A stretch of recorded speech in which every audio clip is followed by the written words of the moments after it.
nós teremos a partir de agora a palestra A Ética nas Relações Humanas, Políticas e Profissionais.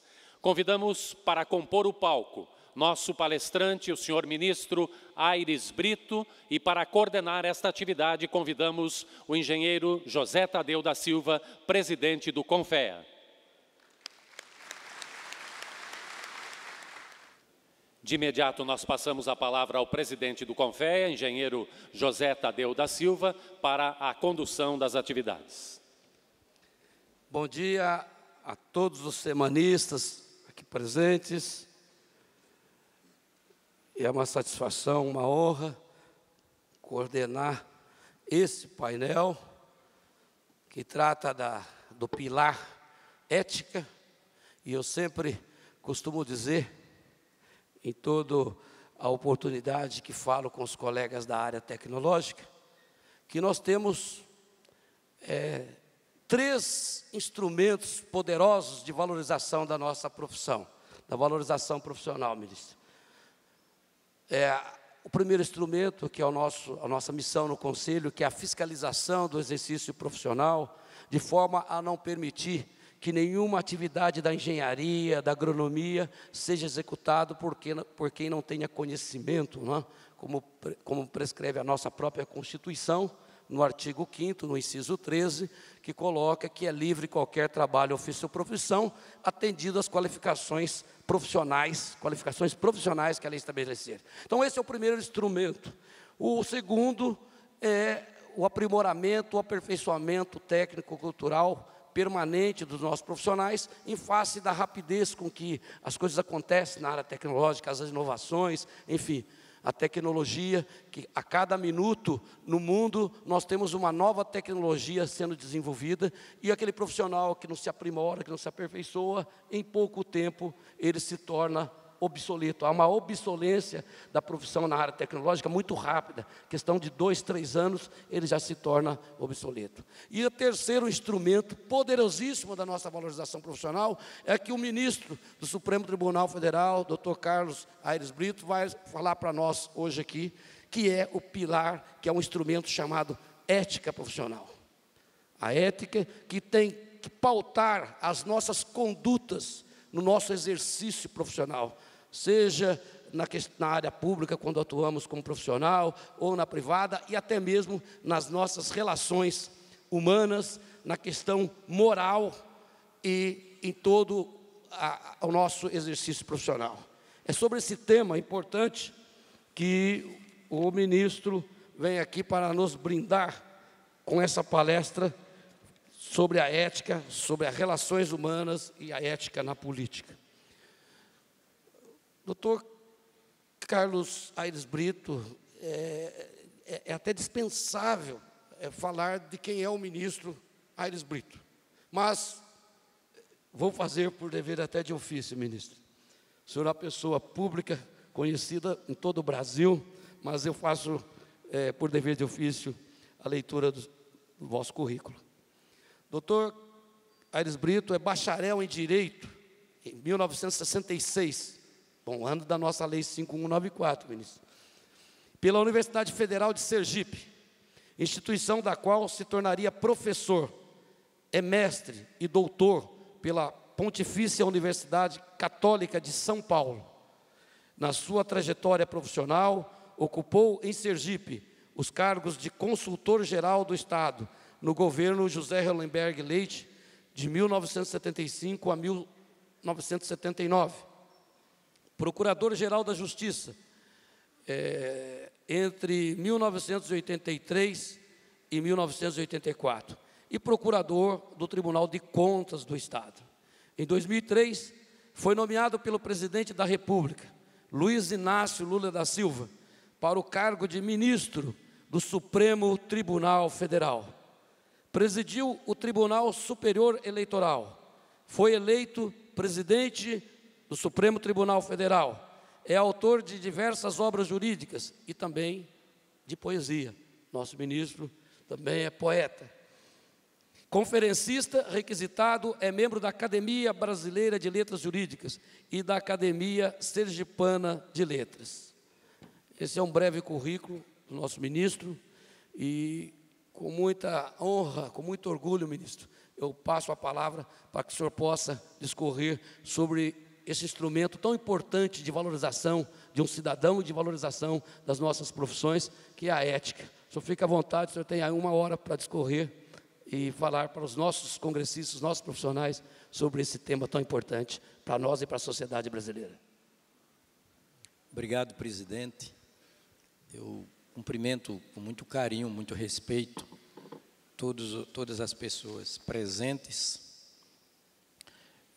notadamente o presidente José Tadeu da Silva e o presidente Luiz Alcides Capuani.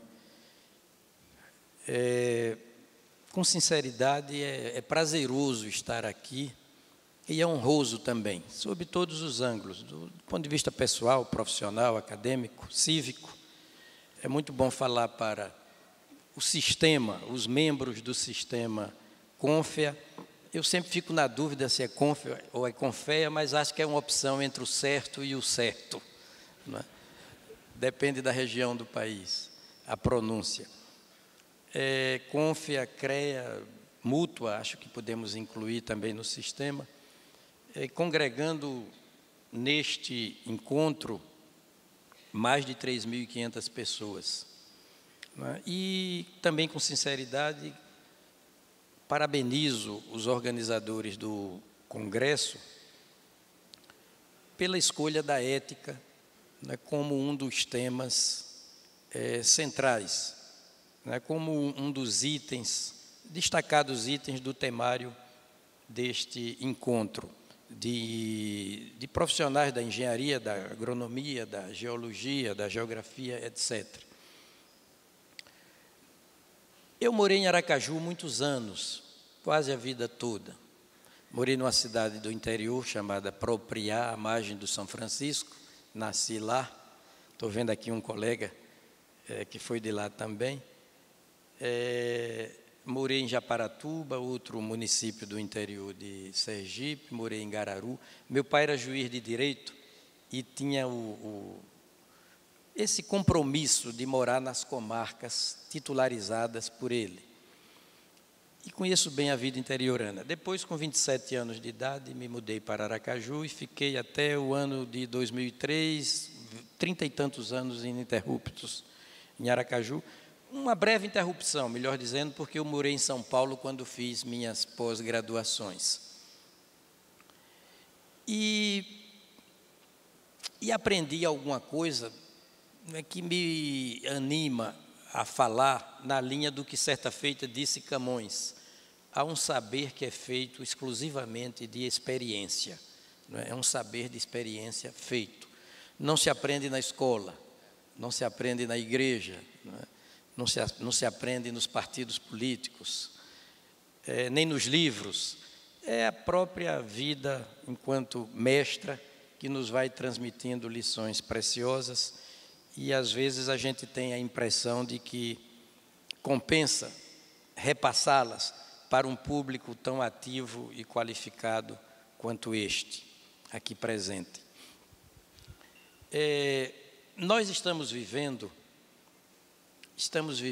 um momento de transição que preocupa, não é? Muita gente fica preocupada. O povo nas ruas, por exemplo, a partir do mês de junho, não é? Num número inusitado, numa frequência também inusitada e com características igualmente inusitadas, não é? Tudo evidencia uma fase transicional da vida institucional brasileira, gerando mais apreensões do que alento, digamos assim. Do meu ponto de vista pessoal, esses movimentos de rua exprimem um processo ou um momento de maturidade da nossa democracia.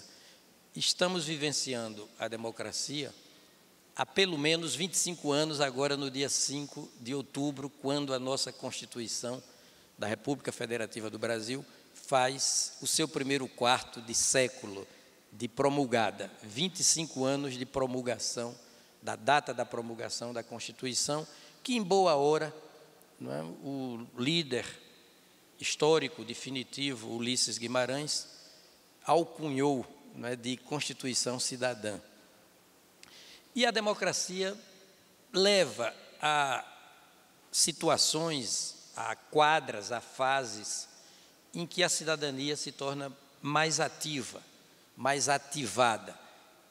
E é a minha análise, o povo está nas ruas protagonizando, não é, por ele mesmo, sem a mediação, temporariamente, embora, de qualquer instituição, não é, protagonizando as suas inquietudes, os seus anseios, não é, as suas expectativas em torno de um Brasil mais sério, um Brasil mais ético, não é, em todas as áreas, a partir da política, nas profissões, no esporte, não é, nas ciências e na política, sobretudo. E o fato é que a ética, muita gente confunde com moral, porém não é moral. A ética é uma ordem de conhecimentos, é uma ordem, é um tipo, uma modalidade de saber, de cognição, sobre justamente a moral. A ética estuda a moral. A moral é um conjunto de regras, de normas, de comportamento humano, não é, de vida em sociedade. Moral é isso, com certo conteúdo. Essas regras têm um conteúdo que podemos dizer um conteúdo que é sintetizado por traço de caráter. Traço de caráter e moral são coisas que se implicam, não é?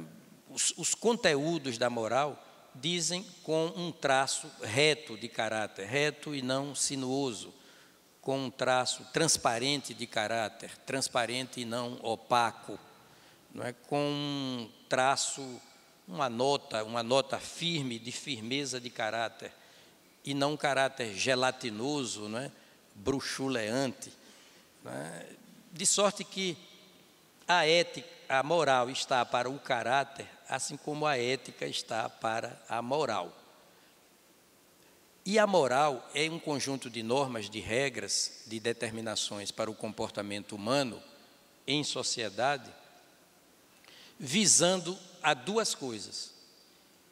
Primeira coisa, essas normas em que a moral consiste, não é? Elas buscam levar o indivíduo a um estado de centralidade, não é? De autoestima no ponto, de autossatisfação, ou seja, orgulho de si mesmo, honra de si mesmo, e leva a sociedade a experimentar um clima, uma ambiência permanente de coesão, não é? De coesão.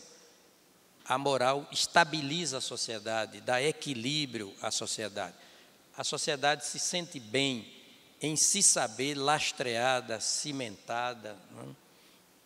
Em valores de conteúdo moral, não é? Que as suas regras de conteúdo moral estão sendo observadas como característica central. E que conteúdos são esses das regras moral? Os conteúdos. Como eu falei de caráter, então são os conteúdos da probidade, honestidade, portanto, no trato dos dinheiros, bens e valores, notadamente públicos, não é? Probidade, decoro, boa-fé, lealdade, integridade, não é? Sinceridade, autenticidade, que são notas ou traços denotadores de uma personalidade bem formada. E quando essa personalidade, não é, transita bem formada do individual para o coletivo, então nós temos uma cultura, não é? Uma cultura moral, um paradigma coletivo de moralidade.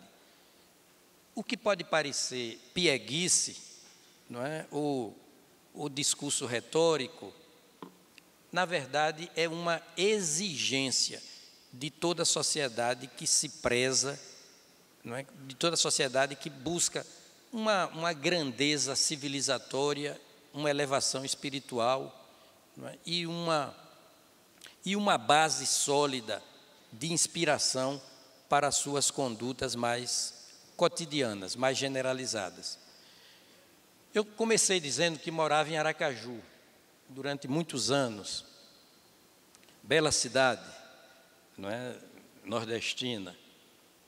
E eu ficava do meu apartamento, situado no 15º andar de um edifício, voltado para um manguezal defronte, a maré, o rio Sergipe e o mar, e o Atlântico, né? O manguezal, a maré, o rio Sergipe e o mar, e de lá do alto eu divisava essa paisagem deslumbrante. Eu observava o comportamento das garças. Poeta que sou, eu contemplava, não é, com toda a reverência, com toda a admiração, com todo o respeito, senso estético aguçado, o transitar das garças do manguezal para o céu.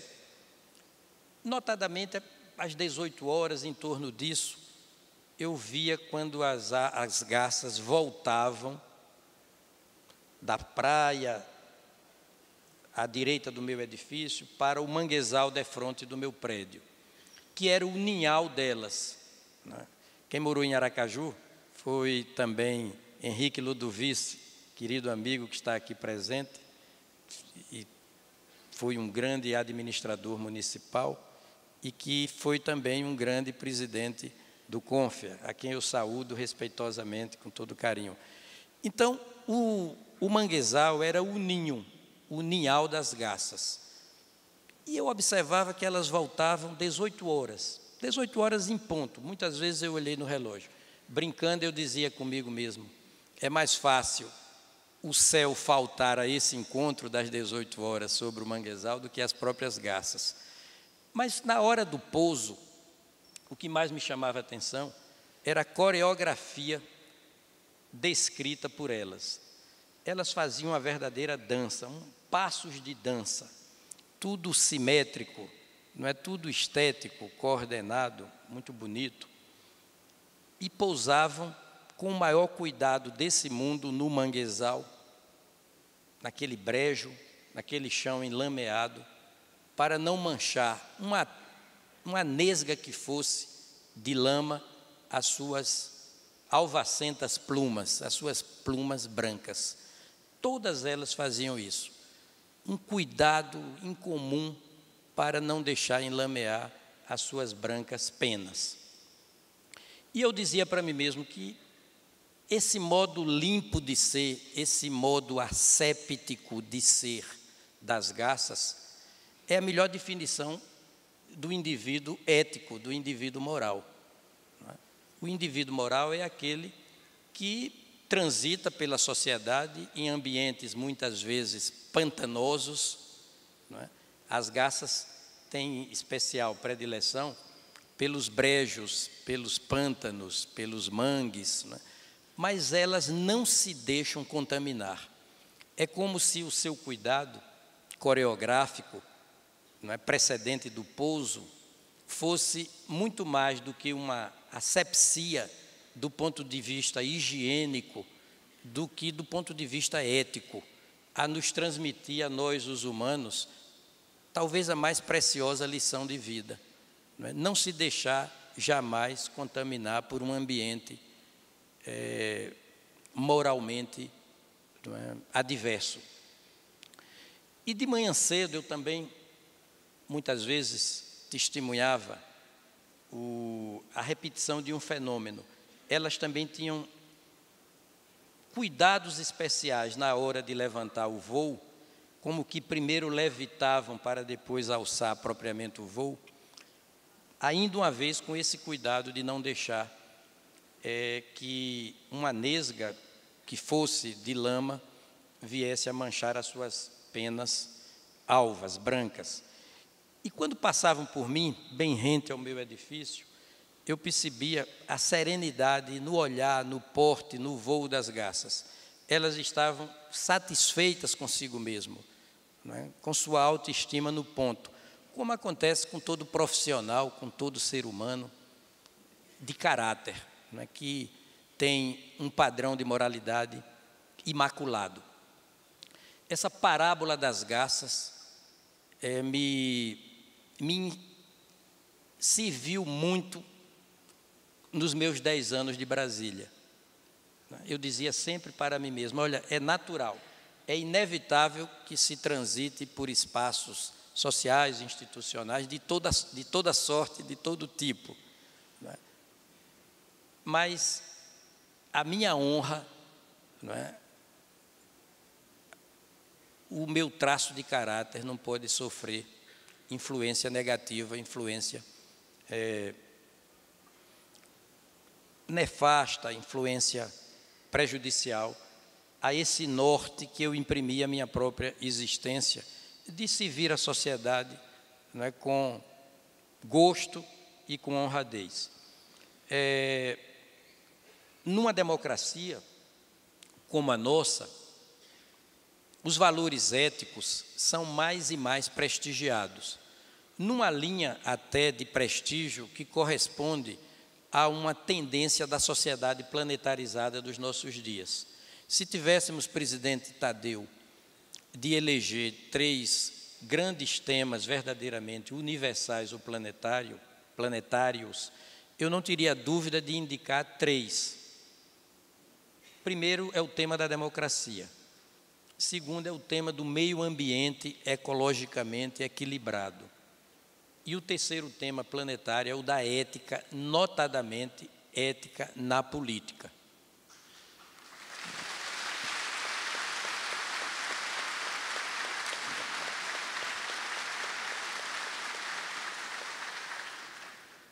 A política é a mais nobre, não é, das atividades humanas. Teoricamente, sim, porque política tem a ver com polis, não é? E polis corresponde à cidade-estado dos gregos. É aquela cidade, aquele espaço geográfico de relações primárias entre governantes e governados. Os 2 blocos mais importantes de uma sociedade humana, os governados e os governantes. E o político é aquele que, por definição, tem abertura para a polis, tem identidade com os interesses e valores da polis, é dotado de espírito público. Não é? Por definição, político é quem tem vocação para gerir tudo que é de todos. E desde tempos bem antigos que sabemos disso. Solon, por exemplo, na Grécia Antiga, preocupado com os desvios de conduta dos políticos, desvios éticos, morais, portanto, de conduta, ele dizia, um homem desmoralizado não pode governar. Um homem desmoralizado não pode governar. Péricles, não é, administrador grego, ateniense, que deu o seu nome ao século mais brilhante de Atenas, das letras, das artes, Péricles dizia, aquele que se vangloria de cuidar apenas dos seus negócios, por lhe caber tão somente cuidar dos seus negócios, não é alguém que apenas cuida dos seus negócios, é um inútil. Ou seja, não que não devamos cuidar dos nossos interesses, dos nossos negócios, dos nossos amigos, dos nossos familiares, da nossa profissão, da nossa casa. Mas uma parte do nosso tempo, é evidente que tem que ser dedicado à sociedade. Era o que Péricles pretendia dizer com essa exaltação do civismo. Thomas Jefferson, que foi presidente dos Estados Unidos e um dos fundadores da grande pátria norte-americana, ele dizia, a arte de governar consiste unicamente na arte de ser honesto. A arte de governar consiste unicamente na arte de ser honesto. E a política apresenta esse paradoxo. É a mais importante das atividades humanas, porque voltadas para a polis por inteiro, esse espaço de máxima abrangência geográfica e humana, não é? E populacional, mas, ao mesmo tempo, ela é símbolo vivo, a encarnação, a face visível do poder. Poder significante de força física e de detença de recursos patrimoniais, econômicos, financeiros.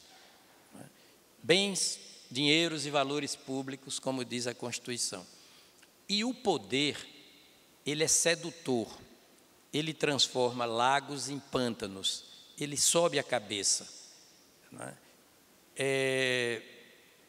Dizia Henry Kissinger que o poder era afrodisíaco, e o Lord Acton dizia: o poder corrompe, e o poder absoluto corrompe absolutamente.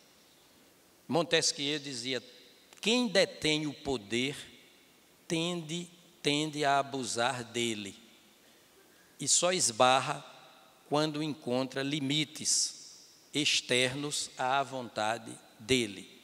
Mas vejam, é como o poder realmente inspira cuidados. Ronald Reagan, recente presidente dos Estados Unidos, também falecido há pouco tempo, ele não era tido como intelectual, reconhecidamente. Mas ele deixou para mim uma frase definitiva, de grande conteúdo de vida, significante de sapiência.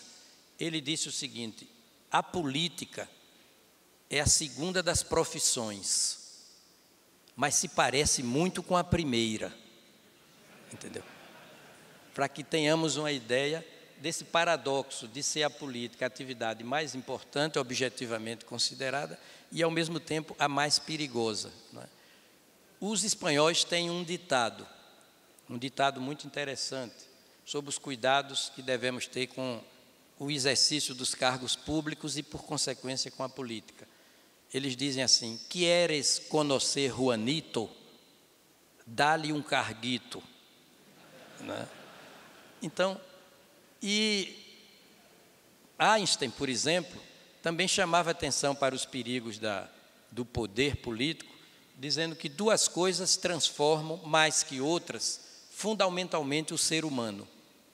Duas coisas são especialmente transformadoras da natureza humana, dizia Einstein: o saber e o poder.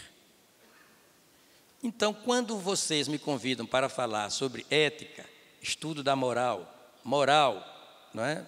Repositório de normas, de regras, de comandos, de determinações de conduta humana, em torno do caráter retilíneo, firme, não é? Transparente, esses conteúdos que dão sentido, propósitos, coesão à vida coletiva e centralidade à vida individual, eu digo o seguinte: só há um antídoto eficaz contra o poder, é o pudor.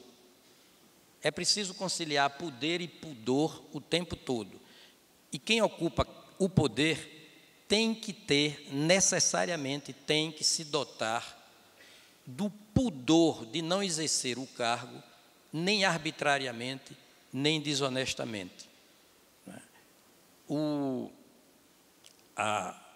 Os conteúdos da moral, moralidade, probidade, volto a dizer, boa-fé, lealdade, integridade de caráter, sinceridade, autenticidade, desfilam pela passarela inteira da Constituição brasileira. A todo instante nós encontramos na Constituição brasileira normas jurídicas de caráter moral. E a principal delas é a probidade administrativa. O principal conteúdo da moral para a Constituição é a probidade. O artigo 37, parágrafo 4º da Constituição, diz que os atos de improbidade administrativa, e nós temos uma lei de improbidade, e temos uma lei da ficha limpa, né?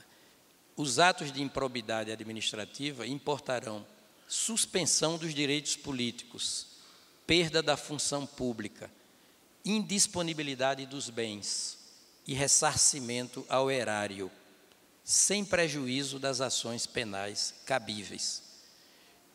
A Constituição aparelha, apresta, avia, numa linguagem farmacêutica, muitos remédios processuais para a defesa da moralidade administrativa, ação popular, ação civil pública, a própria intervenção federal, né? E o cidadão tem ao seu dispor mecanismos como denúncias, petições, queixas, representações contra autoridades, sempre em defesa da moralidade.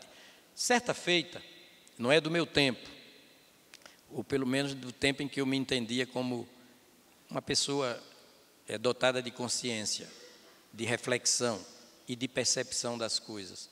Há muito tempo que eu leio uma frase atribuída a um governante francês, Charles de Gaulle. Uma coisa acabrunhante. O brasileiro tem vergonha de ouvir essa frase, com toda razão. Dizem que ele disse, o Brasil não é um país sério. Isso não há mancha maior. Isso é uma hecatombe ética para a nossa autoestima.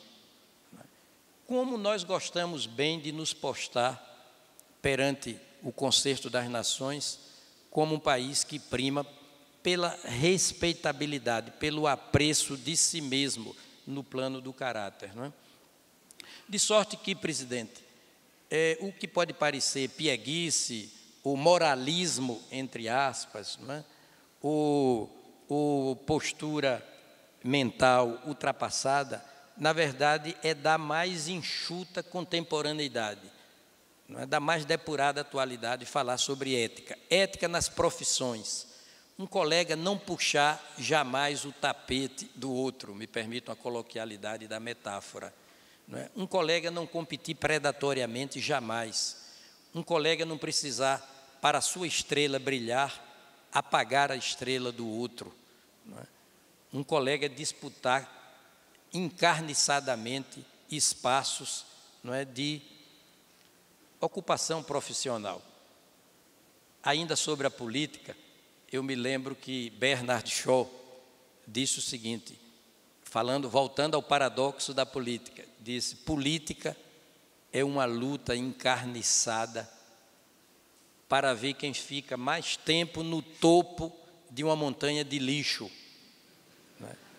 Ora, que coisa mais acabrunhante, não é?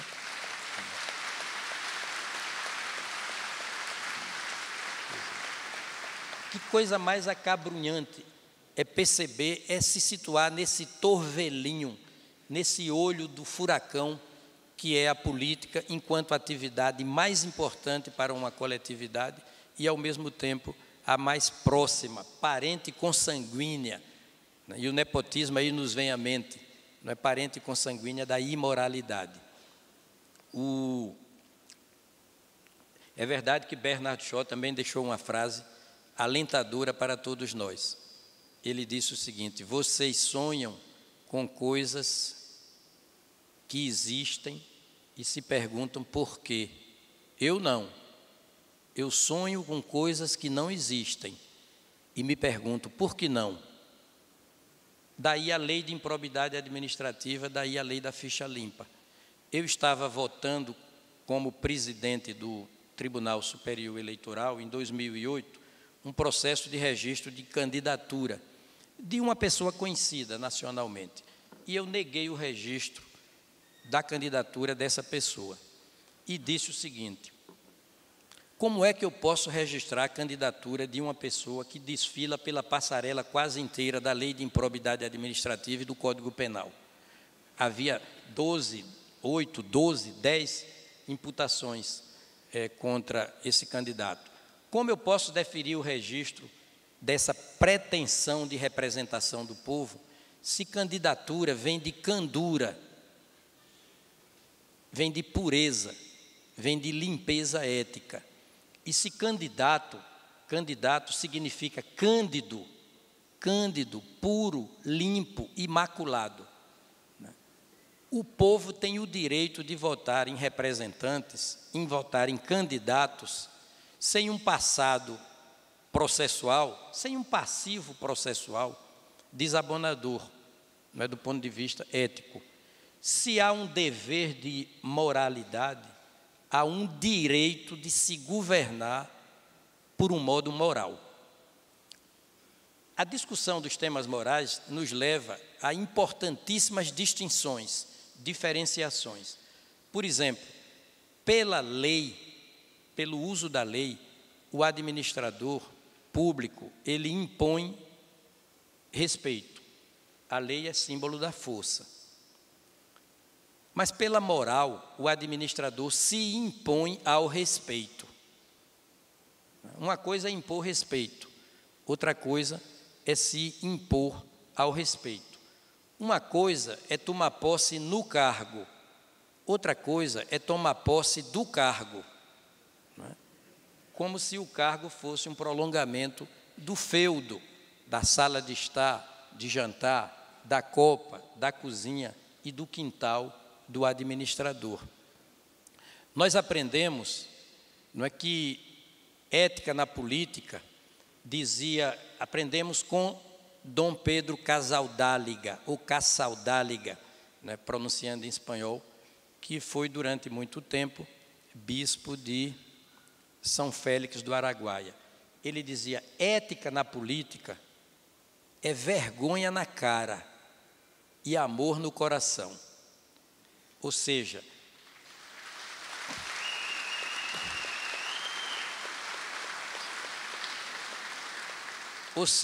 ali onde a ética na política não é tudo, ali onde a ética da política não é tudo, a política não é nada.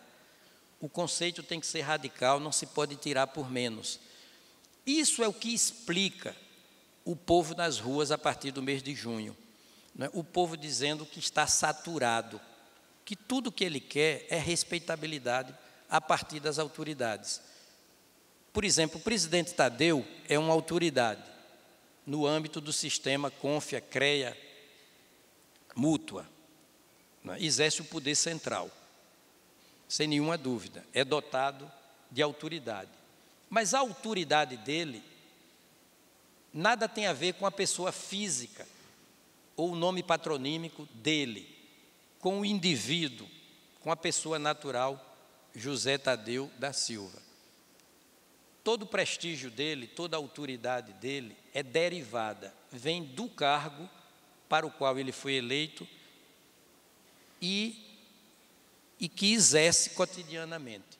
Se ele exerce bem as funções do cargo, pelo exercício das funções, ele vai realizar os valores determinantes da existência do cargo.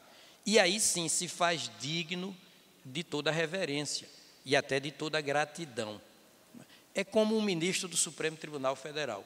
Um ministro do Supremo Tribunal Federal não tem prestígio nenhum do ponto de vista da sua unipessoalidade, da sua personalidade individual. O prestígio dele é derivado do cargo. É porque o Supremo Tribunal Federal interfere no curso da vida e monopoliza, não é? Monopoliza a última palavra decisória do Estado. Assim como não se pode impedir a imprensa de falar primeiro sobre as coisas, não se pode impedir o judiciário de falar por último. Não é? E o órgão de instância suprema, não é, no âmbito do próprio Poder Judiciário, é o Supremo Tribunal Federal. Assim como existe uma consciência individual, há uma consciência coletiva. Não é?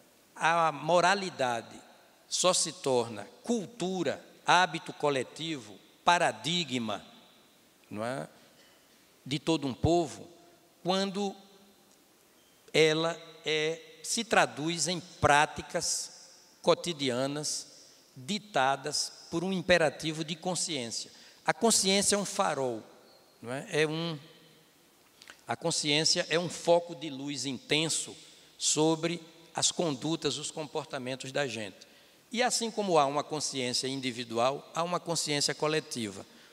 A consciência coletiva tem nome, se chama cultura. E a cultura se traduz em práticas, em exemplos, em hábitos. E aí é que se pode falar de sustentabilidade. A ética no Brasil somente será sustentada ou sustentável, retroalimentada, portanto, como uma espécie de aparelho auto-reverse, não é? Quando o povo se dotar da consciência da essencialidade desses padrões morais como característica central do próprio povo, do povo brasileiro. E nós estamos caminhando para isso. Eu quero concluir essa minha participação, para mim muito honrosa e prazerosa junto a vocês, dizendo o seguinte: numa democracia, o valor mais alto, do ponto de vista imanente, empírico, factual, material, portanto, o valor mais alto institucionalmente considerado, coletivamente considerado, organicamente considerado, é o povo. O povo é a instância decisória por excelência. Toda a dignidade, Deus no céu e o povo na terra. O povo é a instância coletiva, humana, mais importante, porque decide, inclusive pelo seu voto soberano, sobre quem vai governar ou não vai governar o Estado brasileiro, município, Estado-membro, Distrito Federal, União. O povo é a instância máxima do ponto de vista jurídico, do ponto de vista da dignidade orgânica. O povo enquanto aparato, enquanto aparelho, enquanto personalidade coletiva. Mas do ponto de vista objetivo, do ponto de vista dos valores objetivamente considerados, o valor por excelência é o da democracia. Por que da democracia? Porque a democracia é o governo do povo, dizia Lincoln, é o governo do povo, pelo povo, para o povo. É a democracia. Democracia é tirar o povo da plateia e colocá-lo no palco das decisões coletivas. Por isso que o povo no palco, nessa ribalta das ruas, me parece expressão da democracia, embora todos nós condenemos e veementemente os vândalos, os baderneiros, porque esses já se situam no plano da delinquência. Mas os movimentos em si de rua, com uma agenda aberta para a qualificação do país, eles devem ser saudados como cidadania ativada e maximização do processo democrático. E a democracia, significando esse movimento topográfico ascendente, de baixo para cima, das bases para a cúpula, e não descendente, das cúpulas para as bases, prestígio máximo para a população, que tem, numa democracia, possibilidades de depuração dos seus costumes e até de elevação espiritual. A democracia, numa linguagem de futebol, nós praticamos ainda pelas bandas de cá o melhor futebol do mundo, quero crer. A democracia é a camisa 10. Por que camisa 10? Porque, de ordinário, os jogadores mais habilidosos, mais inteligentes, mais criativos, nos times de futebol, desde Pelé, que foi um momento, um instante de puro encantamento artístico no mundo do futebol, desde Pelé que a camisa 10 é reservada para jogadores como Rivelino, Gerson, Rivaldo, Zico, Neymar, jogadores diferenciados. A democracia é o mais diferenciado dos valores, por isso é a camisa 10. Ela é o melhor assistente, numa linguagem de futebol ainda, metaforicamente falando. É quem coloca os outros valores, como desenvolvimento, liberdade, igualdade, fraternidade, pluralismo, bem-estar, decoro, probidade, transparência, coloca os outros valores na porta do gol, na cara do gol. A democracia é o assistente incomparável. Então, ela é uma estrada, uma via, um caminho, um processo. O caminho mais curto entre o indivíduo e a felicidade é a democracia, porque a democracia conduz ao desenvolvimento, volto a dizer, ao bem-estar, à igualdade, e esses valores que dão propósitos, dão sentido, dão grandeza, dão densidade, autoestima, tanto à vida individual quanto à vida coletiva. Mas a democracia tem outra peculiaridade. Quando o gol do desenvolvimento é feito, quando o gol da igualdade é feito, por exemplo, igualdade entre homoafetivos e heteroafetivos, quando o gol dignidade da mulher é realizado, a mulher que passa a ter o direito, por decisão do Supremo, de interromper a gravidez de feto anencéfalo, porque não é senão um feto prometido ao túmulo e não se pode obrigar a mulher ao martírio e ao mais doloroso dos estádios ou estágios, que é se preparar psicologicamente para ver o seu rebento, o seu filho, a sua filha involucrada numa mortalha. Então, quando cada um desses valores é realizado, a democracia também se realiza. É como se fosse um heterodoxo gol de dupla autoria. Esse árbitro da história tem que registrar que cada um desses valores corresponde a um gol de dupla autoria. A democracia também resplende, também reluz em cada um dos valores, não é, transformados na festa do gol. E por isso a democracia incorpora, não é, no seu papel de assistente, de camisa 10, mais e mais os valores morais, os valores éticos do decoro, da probidade, da lealdade, da sinceridade, da verdade, da pontualidade nos pagamentos do poder público, na adimplência das dívidas, não é, do poder público. A democracia incorpora a concretização de valores éticos, porque são valores que também dão coesão à vida coletiva e que dão centralidade ao indivíduo, que se, com toda honra, não é, com toda grandeza, se considera praticante dos valores morais. Concluindo agora mesmo de verdade, eu me despeço lembrando que só houve um ser humano que de tão diferenciado e certamente de tão ético, porque é autêntico, não é, rachou a história da humanidade em 2 períodos, antes e depois dele, não é? Jesus Cristo.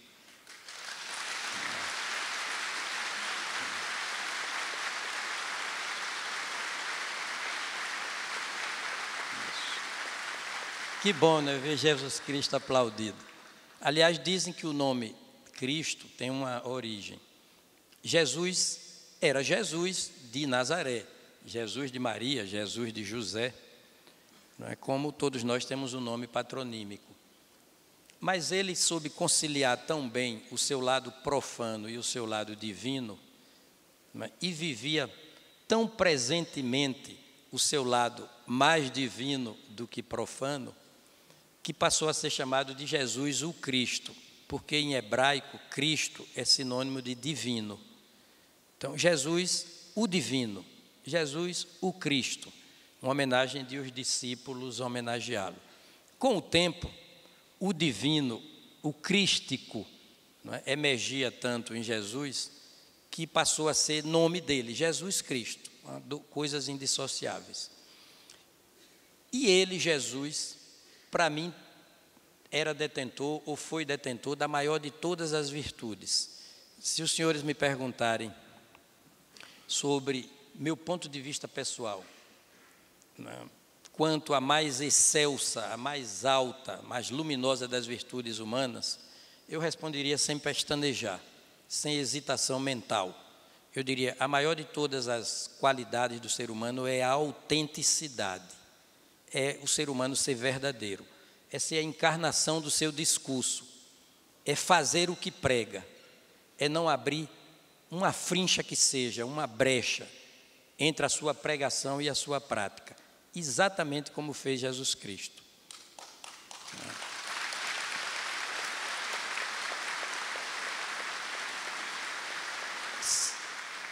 Por isso que ele disse aos seus discípulos, amai-vos uns aos outros, como eu vos amei. Mas como eu vos amei, a partir do meu exemplo. E como foi que Jesus Cristo amou os discípulos e a todo mundo? Não é? Com simplicidade, com naturalidade, com sinceridade, com solidariedade, não é? Com abertura, sempre estendendo a mão amiga, o ombro mais largo, o peito mais aberto. Amai-vos uns aos outros como eu vos amei. Não é? E ele disse também, conhecereis a e a verdade vos libertará. Mas vos libertará de vós mesmos, das suas falsas ideias, das suas falsas convicções, em rota de colisão com a realidade. E o que fazemos nós por uma espécie de síndrome da confirmação das nossas ideias? Nós ficamos com as nossas convicções, mesmo de costas para a realidade ou em rota de colisão com ela, e sacrificamos a realidade, sacrificamos a verdade. Jesus não.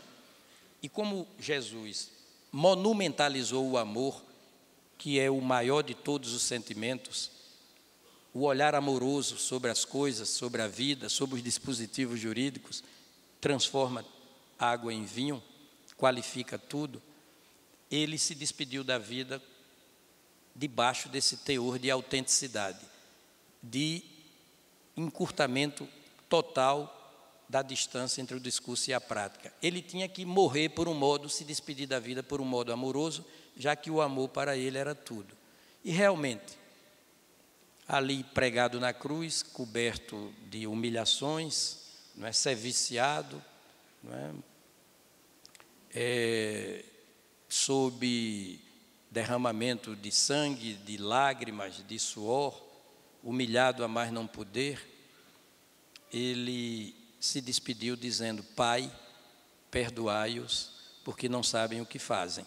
Ou seja, ainda que sob estado de dor em plenitude, ele permaneceu pleno de amor, mostrando que nessa vida só é sustentável, só é estratégico o que for exemplar, o que for praticado. A exemplaridade é que é tudo. O homem não vale pelo que diz, vale pelo que faz, homens e mulheres, não é? Mais vale 1 grama de exemplo do que 1 tonelada de palavras. Muito obrigado.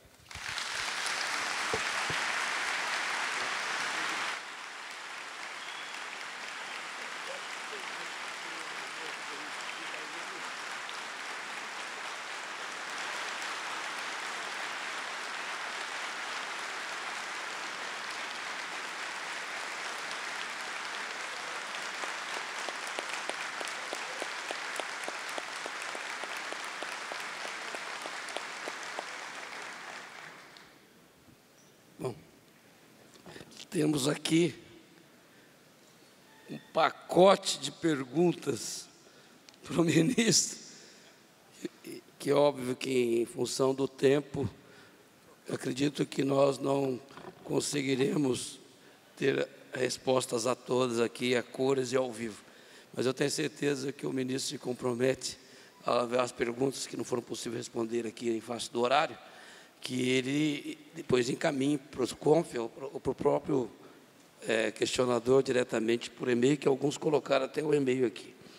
Mas vamos lá, ministro, nós vamos fazer essa segunda parte agora desse painel, trazendo as perguntas, que nós colocamos só pergunta por escrito. Não tem ao vivo lá o microfone, é direto aqui. Então, chegaram as perguntas aqui. Vem a primeira pergunta ao ministro Aires Brito. No Brasil, temos mais de 50% dos políticos corruptos. É necessário que os corruptos paguem pelos seus crimes, cumprindo a pena realmente na cadeia. Será que temos prisões suficientes? Pergunta aí o Rogério, do CREA Santa Catarina.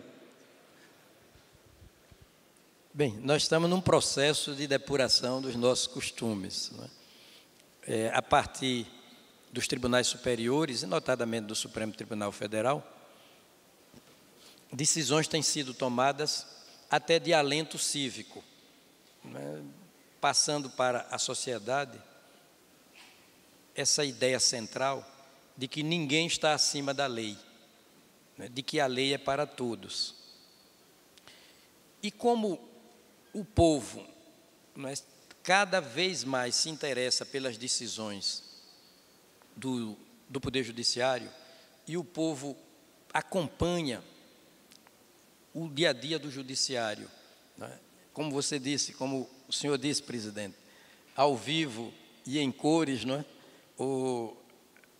Então, o judiciário, assim, sob o olhar mais aceso e crítico da população, também tende a assumir as suas funções com mais autenticidade. Eu vejo o futuro do judiciário com otimismo, debaixo dessa tríade de que falei, não é?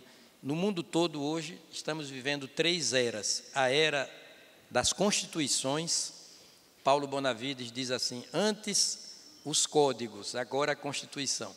A era das constituições, a era da democracia e a era do poder judiciário. E na Constituição há antídotos eficazes contra a tirania do poder judiciário, contra o perigo da exacerbação dos desvios de conduta do poder judiciário, a ponto de contarmos hoje na estrutura do poder judiciário brasileiro com um órgão de cúpula, correicional, planejador, sancionador, chamado Conselho Nacional de Justiça, que longe de ser um problema, é uma solução. Okay. Ministro, tem aqui algumas perguntas que, uma vez encaminhar individualmente, a gente pode encaminhar de forma coletiva, porque, na minha avaliação, acredito que dá para o senhor respondê-las de uma única vez. Então, eu vou ler aqui 4 perguntas encaminhadas. Primeira, encaminhada pela conselheira do CREA Minas Gerais, Elizabeth. Ela coloca, em sua opinião, qual a raiz do problema político brasileiro, como corrupção, violência e educação? Já o Elson Montenegro, engenheiro eletricista, ele pergunta, há como a política brasileira poder meditar, refletir suas limpas, sinceras e democráticas palavras? Pergunta também Joel Mauro Magalhães, do CREA Rondônia. Se a Constituição Federal determina o ressarcimento do desfalque ao erário público, por que a Justiça admite tantos recursos, a dificuldade de tal objetivo na blindagem dos processados por improbidade administrativa? Acho que ele está falando da morosidade para esses julgamentos aí. E, por fim, a Karen da Serra Bahia pergunta, como mudaremos o Brasil? Os nossos governantes estão maculados e boa parte dos governados também. Se eu puder responder num bloco só. Se os senhores me perguntassem qual o mérito maior, objetivamente, dos movimentos atuais de rua, ou de ruas, eu também responderia.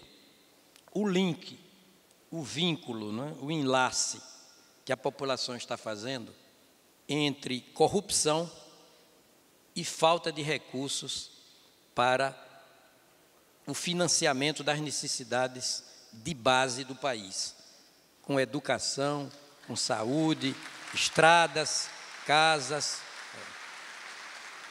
Essa compreensão, essa consciência clara, não é, de que desvio de dinheiro público, locupletamento ilícito, assalto ao erário, não é, formação de quadrilhas para o butim da coisa pública, do patrimônio público, não é, esse link entre desvio de dinheiro e falta de dinheiro para as políticas públicas de natureza social, para mim, é o link mais importante, é o ponto mais alto de conscientização do povo brasileiro.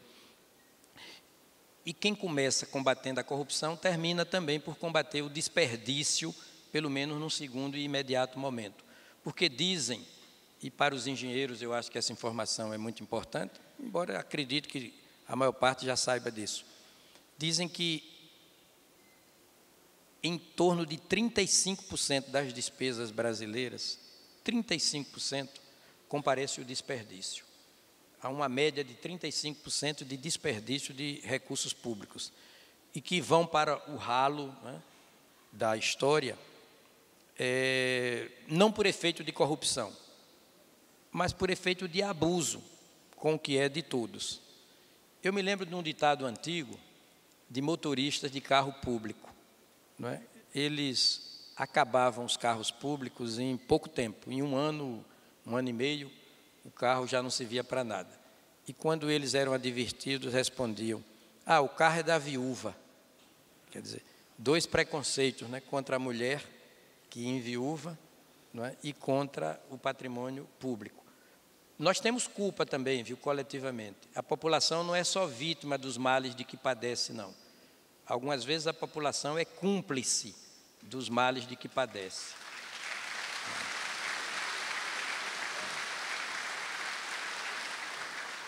E o voto, não é, tem que ser dado cada vez mais com responsabilidade, com critério, com seletividade. Para isso é que temos financiamento público de campanha, propaganda gratuita de rádio e de televisão para os partidos e seus candidatos. É preciso também apontar o dedo para si mesmo, não é? Certa feita, Michael Jackson, numa entrevista coletiva com estudantes e jornalistas e fãs em geral, ele disse que também queria mudar o mundo. Ele queria transformar o mundo para melhor. E se aproximou de um espelho, se refletiu no espelho e disse: eu quero mudar o mundo, mas a partir desse aqui que está me olhando do espelho. Eu acho que o exemplo de Michael Jackson é o que vale. O exemplo legitima, né? A grande legitimidade de todos nós é o exemplo, é a prática, é o exercício. A legitimidade pelo exercício gera o quê? Sustentabilidade, não é? Perene renovação do comportamento coletivamente proveitoso.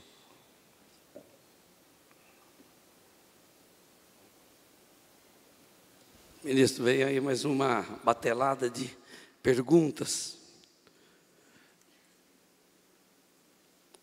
Doutor Aires Brito, gostaria de saber seu comentário com relação ao nosso Congresso Nacional, Senado e Câmara, para